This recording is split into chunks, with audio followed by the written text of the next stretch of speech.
For 65 years, the United Nations has held congresses to strengthen international cooperation in support of criminal justice and against the global threat of crime.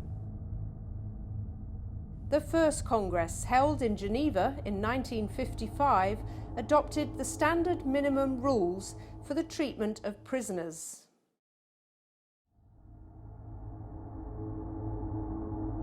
In London, the Second Congress made recommendations on special police services for juvenile justice.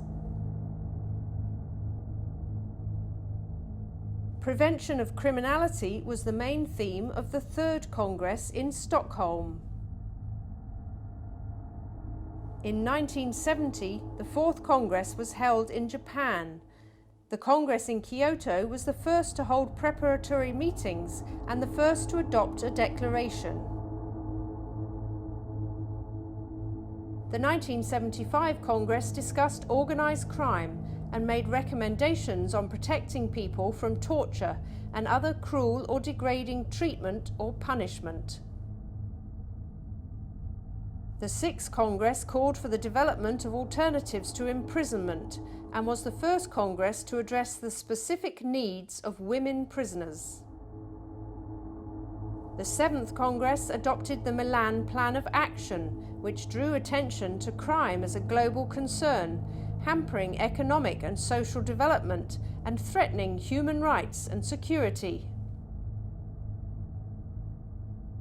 The Havana Congress focused on the prevention and control of organised crime and terrorism. Cairo was the venue for the 1995 Congress, which considered practical technical assistance for strengthening the rule of law.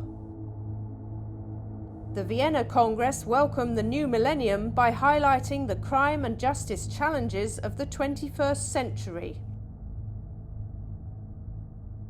The declaration of the 11th Congress in Bangkok laid the foundation for strengthening international cooperation efforts and considered the threat of corruption.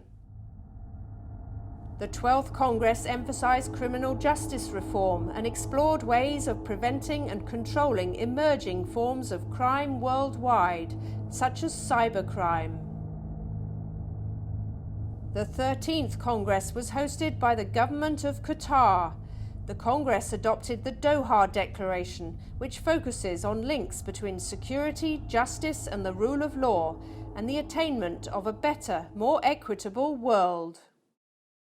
And now, 50 years after the Congress was first held in Kyoto, we are returning to Japan for the 14th United Nations Crime Congress. The Congress will focus on how strengthening the rule of law will contribute to achieving the Sustainable Development Goals.